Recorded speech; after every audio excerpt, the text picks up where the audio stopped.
baadiyyaa biyya koo ganda dhalootaa koo baadiyyaa biyya koo ganda dhalootaa koo sirraa fagaadhullee carraa jiruutiin sin dagadhu waaniyaa.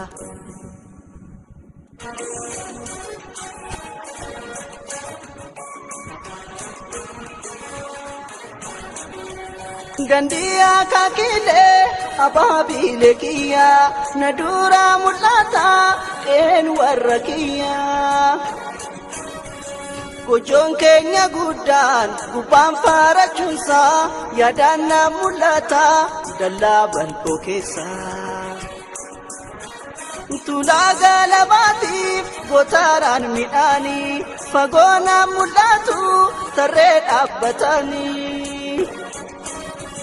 Oyrun karaa maddii asheenni masnoota